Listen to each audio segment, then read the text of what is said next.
പിതാവിനും പുത്രനും പരിശുദ്ധാരൂപയ്ക്കും സ്തുതി. യേശുവെ നന്ദി, യേശുവെ സ്തുതി, യേശുവെ സ്തോത്രം. Hallelujah, hallelujah, hallelujah. വീണ്ടും വചനവുമായി വരാൻ സാധിക്കുന്നതിന് കർത്താവിന് നന്ദി പറയുന്നു.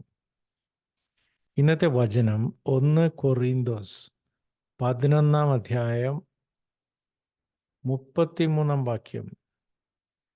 നാം നമ്മെ തന്നെ ശരിയായി വിധിച്ചിരുന്നെങ്കിൽ നാം വിധിക്കപ്പെടുകയില്ലായിരുന്നു. എന്നാൽ കർത്താവ് നമ്മെ വിധിക്കുകയും ശിക്ഷണ വിധേയരാക്കുകയും ചെയ്യുന്നു. അത് ലോകത്തോടൊപ്പം നമ്മൾ ശിക്ഷിക്കപ്പെടാതിരിക്കാൻ വേണ്ടിയാണ്. ഞാൻ ഒരു പ്രാവശ്യം കൂടി വായിക്കാം. 1 കൊറിന്തോസ് 31 വാക്യം. നാം നമ്മെ തന്നെ ശരിയായി വിധിച്ചിരുന്നെങ്കിൽ നാം വിധിക്കപ്പെടുകയില്ലായിരുന്നു. എന്നാൽ കർത്താവ് നമ്മെ വിധിക്കുകയും ശിക്ഷണ വിധേയരാക്കുകയും ചെയ്യുന്നു. അത് ലോകത്തോടൊപ്പം നമ്മൾ ശിക്ഷിക്കപ്പെടാതിരിക്കാൻ വേണ്ടിയാണ്. അപ്പോൾ ഇവിടെ ഒരു 3 ലെവലിലുള്ള ശിക്ഷ, പാപങ്ങൾക്കുള്ള ശിക്ഷ ഇവിടെ പറയുന്നു. ആദ്യം പറയുന്നു, നാം നമ്മെ തന്നെ ശരിയായി വിധിച്ചിരുന്നെങ്കിൽ നാം വിധിക്കപ്പെടുകയില്ലായിരുന്നു. നമ്മൾ സ്വയം പശ്ചാത്തപിച്ചിരുന്നെങ്കിൽ നമ്മൾ വിധിക്കപ്പെടുകയില്ലായിരുന്നു. നമ്മുടെ പാപങ്ങൾ പൊറുക്കപ്പെടുമായിരുന്നു. നമ്മൾ യാതൊരുവിധ ശിക്ഷയ്ക്കും നമ്മൾ വിധേയരാവുകയില്ലായിരുന്നു. മറ്റൊരു കണ്ടീഷൻ, പാപങ്ങളെപ്പറ്റി ആത്മാർത്ഥമായി വിലപിക്കുക, പശ്ചാത്തപിക്കുക. അപ്പം 2 കാര്യങ്ങളാണ്. ഒന്ന്, പാപങ്ങളെല്ലാം ക്രമമായി ഓർക്കണം, അതിനെക്കുറിച്ച് ആത്മാർത്ഥമായി പശ്ചാത്തപിക്കണം. അങ്ങനെ ചെയ്താൽ നമ്മുടെ പാപങ്ങൾ ഓട്ടോമാറ്റിക്കായിട്ട് നമ്മുടെ അബ്ബ പിതാവ് നമ്മളോട് പൊറുത്തേനെ.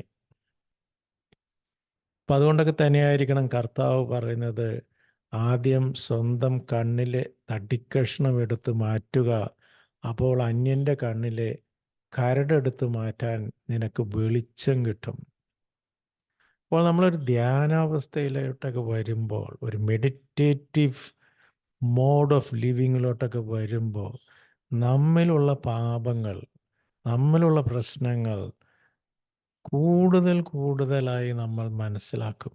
വചനം കൂടുതൽ വായിക്കും തോറും നമ്മുടെ പോരായ്മകൾ നമ്മൾക്ക് കൂടുതൽ മനസ്സിലാവുകയും അവയെക്കുറിച്ച് പശ്ചാത്തപിക്കുവാനുമുള്ള അവസരം നമുക്ക് ലഭിക്കുകയും ചെയ്യും.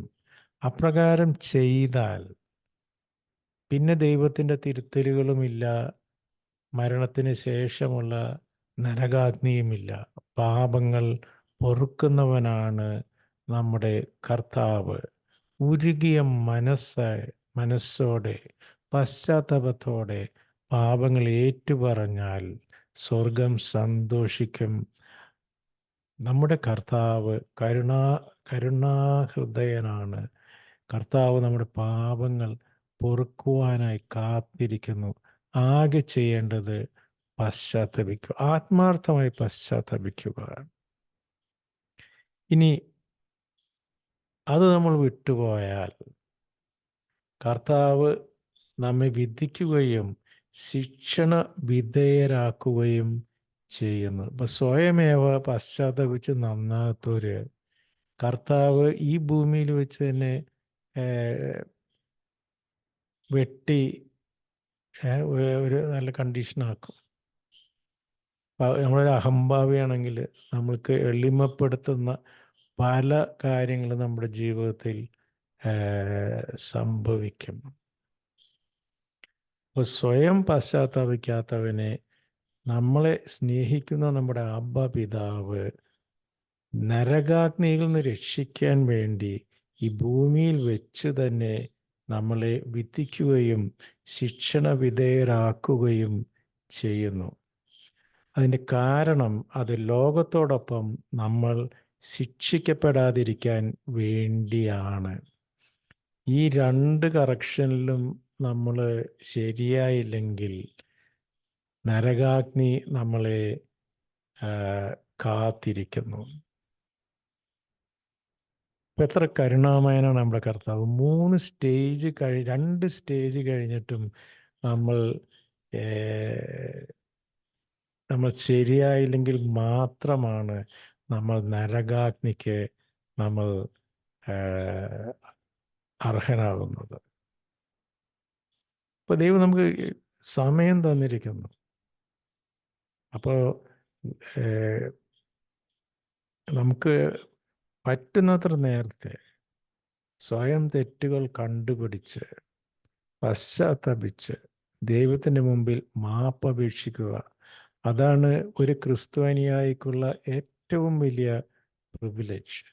ക്രിസ്തുവിനെ അറിയാത്തവർ ഈ പാപഭാരവും പേറി നിരാശയോടെ മുന്നോട്ട് പോവുകയും കർത്താവിൻ്റെ വെട്ടിനിരത്തൽ ഈ ഭൂമിയിൽ വെച്ച് തന്നെ അനുഭവിക്കുകയും വീണ്ടും അതെന്തുകൊണ്ടാണെന്ന് അറിയാതെ വീണ്ടും നിരാശയിലേക്ക് പതിക്കുകയും അവസാനം മരണശേഷം നിത്യാഗ്നിയിലേക്ക് വീഴുകയും ചെയ്യും. 3 സ്റ്റെപ്പ്. ആദ്യം അനുദിനം നമ്മുടെ പാപങ്ങളെ ഓർത്ത് നമ്മൾ പശ്ചാത്തപിക്കണം. രണ്ടാമത്, കർത്താവ് നമുക്ക് ചെറിയ രീതിയിലുള്ള ശിക്ഷകൾ ഈ ഭൂമിയിൽ വെച്ച് തന്നെ നൽകുമ്പോൾ അത് നമ്മുടെ നന്മയ്ക്കാണെന്ന് കരുതി നമ്മൾ അവ സന്തോഷത്തോടെ സ്വീകരിക്കണം. നമ്മുടെ ജീവിതത്തിൽ മാറ്റങ്ങൾ വരുത്തണം. കർത്താവിനോട് തന്നെ ചോദിക്കണം, ഇത് എന്തിനാണ് എനിക്ക് ഈ കുരിശ് തന്നിരിക്കുന്നതെന്ന് കർത്താവിനോട് തന്നെ ചോദിക്കണം. അതറിയണം. അതിന് തക്ക കറക്ഷൻ നമ്മൾ ചെയ്യണം. അപ്രകാരം ചെയ്യുക വഴി നമ്മൾ സ്വർഗരാജ്യത്തിന് അർഹനാകും. ഈ ഒരു ജ്ഞാനത്തിലേക്ക്, ഈ ഒരു വിവേകത്തിലേക്ക് കർത്താവ് നമ്മളെ നയിക്കട്ടെ. ഇത് അംഗീകരിക്കുവാനുള്ള എളിമയും തുറവിയും വിവേകവും കർത്താവ് നമുക്ക് നൽകട്ടെ. നമ്മുടെ കർത്താവ് എത്ര നല്ലവനാണ്. കർത്താവ് ശിക്ഷിക്കാൻ വളരെ സ്ലോയാണ്. കർത്താവ് മാക്സിമം നമ്മളെ രക്ഷിക്കാനാണ് ശ്രമിക്കുന്നത്. പാപം ചെയ്യാതിരുന്നാൽ ഏറ്റവും നല്ലത്. ഇനി പാപം ചെയ്തു കഴിഞ്ഞാൽ ആത്മാർത്ഥമായി പശ്ചാത്തപിക്കുക. പാപം ചെയ്യാത്ത മനുഷ്യരാരുമില്ല. കുമ്പസാരക്കൂട് നമുക്കായി കാത്തിരിക്കുന്നു. എളിമപ്പെടുക. നല്ല കുമ്പസാരം പറ്റുമ്പോഴൊക്കെ ചെയ്യുക. എത്ര അടച്ചിട്ട മുറിയാണെങ്കിലും പൊടിയുണ്ടാകും. അത് അടിക്കടി ക്ലീൻ ചെയ്തുകൊണ്ടേയിരിക്കണം. പറ്റുമെങ്കിൽ ആഴ്ചയിലൊരിക്കൽ കുമ്പസാരിക്കുക. ആ കുമ്പസാരിച്ച് കഴിയുമ്പോഴുള്ള പരിശുദ്ധാരൂപിയുടെ നിറവ് അനുഭവിക്കും. കർത്താവിനോട് കൂടുതൽ ചേർന്ന് നിന്നുകൊണ്ട് നമുക്ക് ഫലം പുറപ്പെടുവിക്കാൻ സാധിക്കും. കർത്താവുമായി ചേർന്ന് നിൽക്കുക. നമ്മുടെ ജീവിതത്തിലെ ഓരോ സ്റ്റെപ്പും കർത്താവിനോട് ചോദിച്ചിട്ട് വയ്ക്കുക. അങ്ങയുടെ വെളിച്ചം എൻ്റെ പാദങ്ങൾക്ക്, അങ്ങയുടെ രക്ഷ എൻ്റെ പാദങ്ങൾക്ക് വെളിച്ചമേകുന്നു. ഓരോ സ്റ്റെപ്പും കർത്താവിനോട് കൺസൾട്ട് ചെയ്ത് വയ്ക്കുക. നമ്മൾ ഈ ലോക തിന്മകളിൽ നിന്ന് നമ്മൾ മോചിതരാകും. നമ്മൾക്ക് സമാധാനം കൈവരും. നമുക്ക് പുരോഗതി ഉണ്ടാകും. മിനിമം ആധ്യാത്മികമായ പുരോഗതി നമുക്ക് ഉണ്ടാകും. ഈ ഒരു തിരിച്ചറിവിലേക്ക് കർത്താവ് നമ്മളെ വിളിക്കുന്നു. ഒരു നാണവും വിചാരിക്കേണ്ട ആവശ്യമില്ല. നമ്മുടെ പാപങ്ങൾ ഏറ്റുപറയാൻ യാതൊരു അമാന്തവും വേണ്ട, ഒരു നാണവും വിചാരിക്കേണ്ട. പിന്നെ അപ്പം അതിനിടയ്ക്ക് വരുന്നൊരു ആർഗ്യുമെൻറ്റ്, ഞാൻ ഡയറക്റ്റ് പറഞ്ഞാൽ പോരെ, എന്തിനാണ് മനുഷ്യരോട് പറയുന്നത്? അത് കൂടുതൽ എളിമപ്പെടുവാൻ ഉള്ള ഒരു അവസരമാണ്. എനിക്കൊക്കെ റിപ്പീറ്റഡുമായിട്ട് വരുന്ന പാപങ്ങളുണ്ട്. ചിലപ്പോൾ അത് സെയിം അച്ഛൻ്റെ അടുത്ത് തന്നെയായിരിക്കും പറയുന്നത്. പലപ്പോഴും ആ അച്ഛൻ എൻ്റെ മകൻ്റെ പ്രായം ആകാൻ ഉള്ള അത്രയും ചെറുപ്പക്കാരായിരിക്കും. അപ്പം ചെറുത്താൻ പറയും, നീ പോണ്ട, എന്തിനാണ് ഇവരോടൊക്കെ ഇത് പറയുന്നത്? ഇല്ല, എളിമപ്പെടാനുള്ളൊരു അവസരം.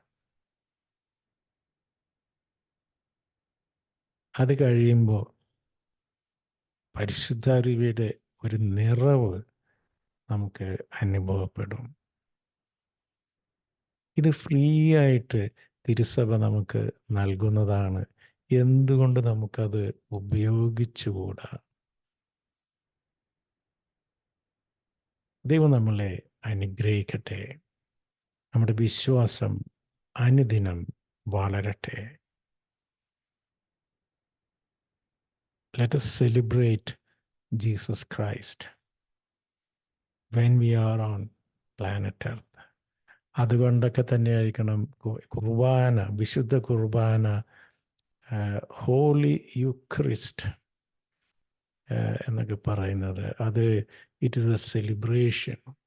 It is a celebration of Jesus life through our life. God bless all of us abundantly. നിങ്ങളും എനിക്ക് വേണ്ടി പ്രത്യേകം പ്രാർത്ഥിക്കുമല്ലോ. ആമേൻ.